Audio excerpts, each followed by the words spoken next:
पूरी जंग को लेकर क्या अपडेट्स हुए हैं मैं आप तक पहुंचाऊंगा। देखिए, तमाम तरह की बातें आपको सुनने को मिल रही होगी कि जंग के बीच में पाकिस्तान की भी एंट्री हो गई है, पाकिस्तान में किसी तरह की चर्चा हो सकती है। खबरें ये भी आ रही हैं कि पुतिन भी अब एक अहम रोल अदा कर रहे हैं इस पूरे मामले में, और ये भी कहा जा रहा है कि सऊदी और यूएई दोनों ने बड़ा फैसला किया है ईरान को लेकर। इन चारों देशों का रुख क्या होगा, इसके बारे में हम बात करेंगे, लेकिन सबसे पहले बात करते हैं इजराइल की। बीती रात एक बार फिर इजराइल में मिसाइल की बरसात कर दी है ईरान ने। और आप देखिए, 4 ऐसे शहर हैं जिनको पिछले 12 घंटे के अंदर निशाना बनाया गया ईरान की तरफ से।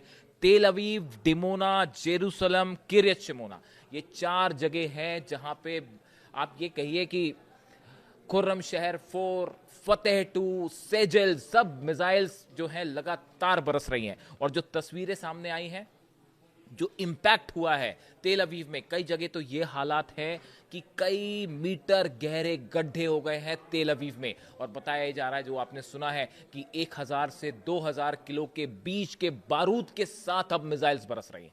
यानी देखिए, ये जो तमाम चर्चाएं आपने सुनी होगी ना कि पाकिस्तान में चर्चा होने वाली है, मुस्तबा खामेनी चर्चा के लिए तैयार हो गए हैं, इस तरह की तमाम बातें, जो कई तो अफवाहें हैं उसमें जिनका कोई सिर धरिया नहीं है, मैं उस पर बात करूंगा। लेकिन इन सब बात के बीच में एक बात जो तय है वो ये है कि इजराइल पर मिसाइलें बरसना नहीं रुकने वाली।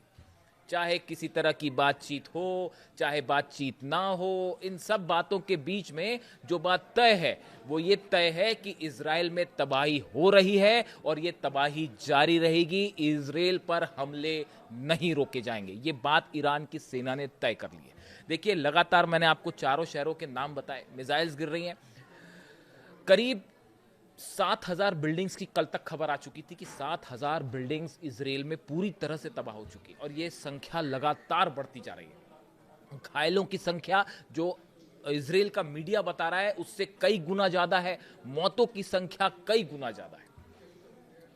और इसको लेकर आपको पता ही है, इजराइल में जो है किसी तरह के दावे नहीं होते। और सबसे खतरनाक स्थिति जो है, कल मैंने आपको बताया था, अपने पिछले वीडियो में आपको बताया था मैंने, कि किस तरह से जो है डोनाल्ड ट्रंप ने कहा कि हम हमले नहीं करेंगे, लेकिन उसके बाद कल 3 ठिकानों पर ईरान में, जो कि गैस और इलेक्ट्रिक स्टेशंस थे, उस पर अलग अलग हमले किए गए। और उसके बाद ईरान का वो गुस्सा देखने को मिला कि रात को तो मिसाइल बरसी बरसी, बीते दिन भी लगातार मिसाइल बरसती रही, और पूरी तरह से इजराइल का डिफेंस सिस्टम धुआं धुआं हो चुका है।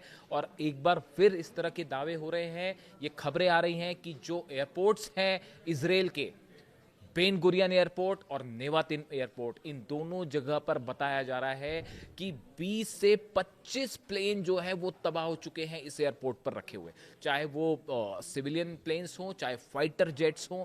करीब 20 से 25 प्लेन की तबाही की खबर है इजराइल में। इस तरह के दावे हो रहे हैं। इसको लेकर मीडिया में कोई रिपोर्ट नहीं है, लेकिन इस तरह के दावे, खबरें आ रही हैं कि यहाँ पे जो प्लेन्स थे एयरपोर्ट पर, उनके ऊपर जब मिसाइल्स अटैक हुए, उसमें से 20 से 25 प्लेन तबाह हुए।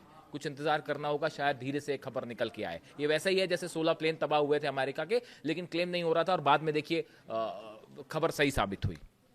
इसके अलावा देखिए, 2 बेहद अहम खबर है।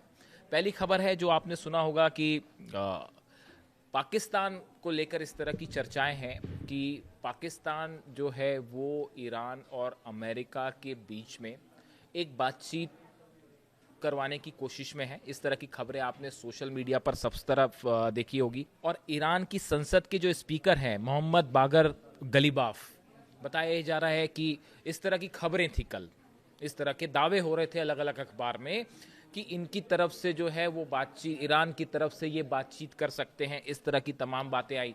कुछ लोगों ने ये भी कहा कि ये पाकिस्तान पहुंच चुके हैं, और ये कहा गया कि जल्दी जो है वो बातचीत शुरू हो सकती है दोनों देशों के बीच में। ऐसे दावे हैं।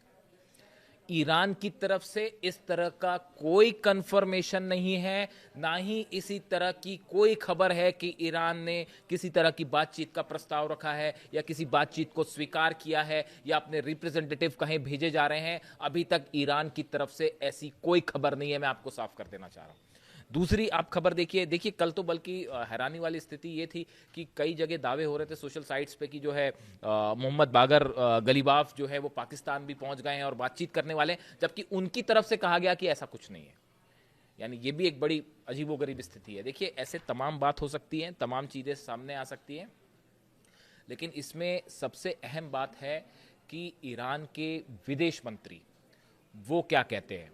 देखिए, ईरान के विदेश मंत्री अब्बास अराक्ची साहब की तरफ से जब तक कोई इन्फॉर्मेशन नहीं आती तब तक इस तरह की किसी भी बात को स्वीकार नहीं किया जा सकता। देखिए, ना सिर्फ 12 दिन की जब जंग हुई थी तब से लेके अब तक ईरान की तरफ से जो भी ऑफिशियल बातचीत हुई उसमें ईरान के विदेश मंत्री अब्बास अराक्ची साहब शामिल थे। उनकी तरफ से हमेशा ईरान के स्टैंड को बड़ा क्लियर कट रूप में सामने रखा गया। जो ईरान की बातें थी वो भी सामने रखी गई। उन्होंने अभी हाल ही में ये साफ किया कि ईरान ने किसी तरह की सीज फायर की कोई पहल नहीं की और सीज फायर का कोई सवाल ही नहीं उठता, हम अमेरिका से कोई बातचीत नहीं करेंगे। तो ये इस तरह की जो खबरें हैं कि पाकिस्तान के ज़रिए जो है वो एक तरह की बातचीत शुरू हो सकती है या पाकिस्तान में नुमाइंदे पहुंच सकते हैं ईरान के, ये सब बातों का मतलब तब होगा जब इसका कंफर्मेशन अब्बास अराक्ची साहब की तरफ से आए। इस समय ईरान की विदेश नीति को इस जंग के माहौल में बेहद खूबसूरती के साथ अगर किसी ने रखा है तो वो है ईरान के विदेश मंत्री।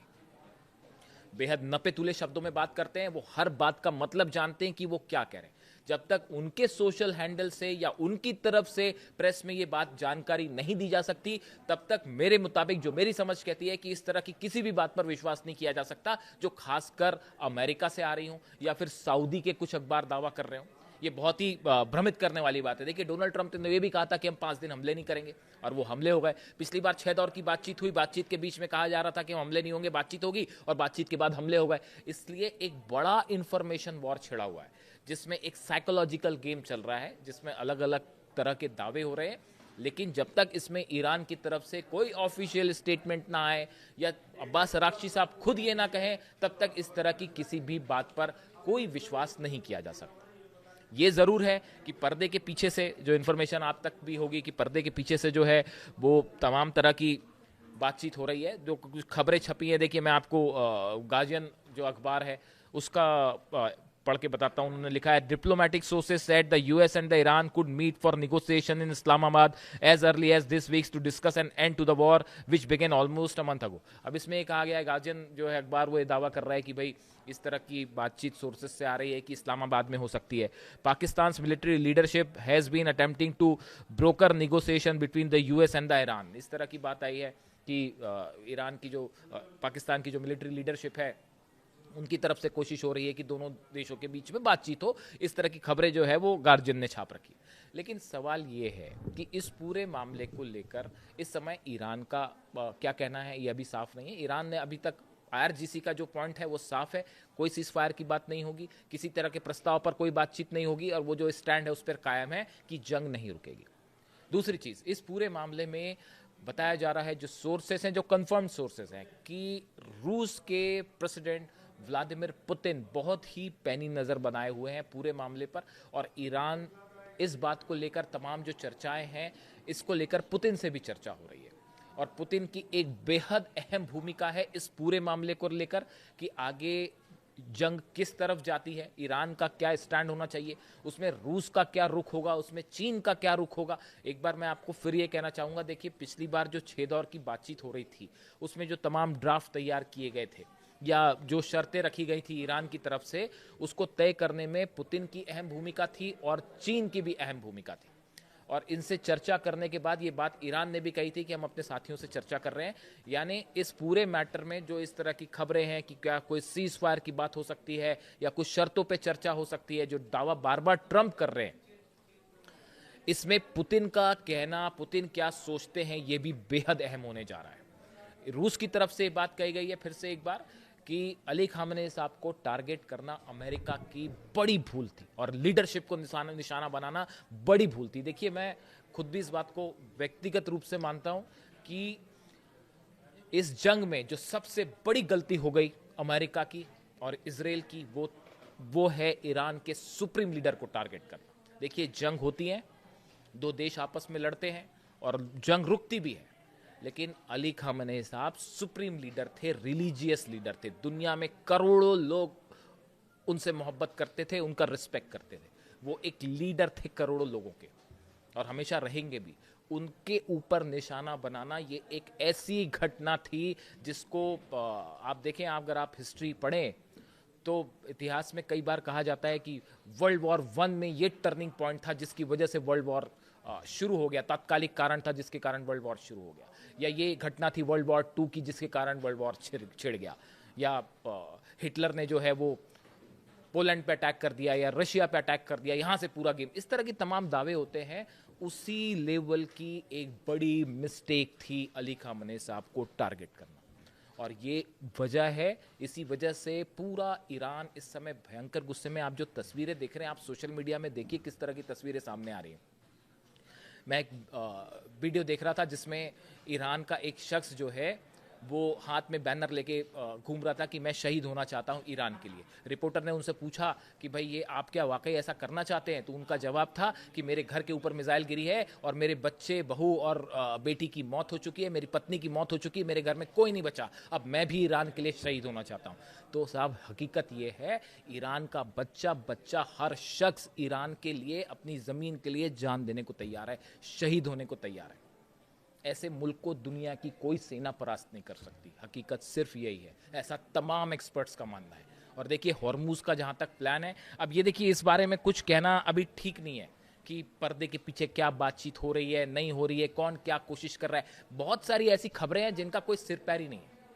हकीकत यह है कि इजराइल पर मिसाइलें गिर रही हैं, और अगर एनर्जी सेक्टर पर किसी तरह के हमले होते हैं जो कल भी जारी थे, उसका नतीजा ईरान की सेना जबरदस्त तरीके से देगी। और ईरान ने यह भी कहा है कि अभी सबसे बड़ा सरप्राइज बाकी है, अभी बड़ा हमला होना बाकी है, और इसको लेकर दुनिया के तमाम डिफेंस एक्सपर्ट परेशान हैं कि भाई ईरान के पास और क्या हथियार है, क्या होने जा रहा है, क्या लंदन पे हमला हो सकता है, बर्लिन पर हमला हो सकता है, पेरिस पर हमला हो सकता है, या इससे बड़ा और भी कुछ हो सकता है। इजराइल का डिमोना कब तक सुरक्षित है पता नहीं, और जिस दिन उस पर मिसाइल गिर गई न्यूक्लियर सेंटर पर, उसके बाद क्या होगा। तो ऐसे तमाम सवाल हैं जिनके जवाब फिलहाल किसी के पास नहीं है। देखिए इसके साथ ही जो है एक अहम खबर, डेवलपमेंट जो ये भी है कि स्टीव विटकॉफ और जेरेड कुशनर जो पहले भी बातचीत की कोशिश करते रहे, ये तमाम देशों से बात कर रहे हैं। करीब 22-23 देश ऐसे हैं जो ईरान को रोकने की कोशिश कर रहे हैं कि किसी तरह से ईरान मान जाए। तो आज देखिए हकीकत क्या है, पूरी दुनिया की इकोनॉमी घुटने पे है, परेशान है, हर शख्स परेशान है पूरी दुनिया में।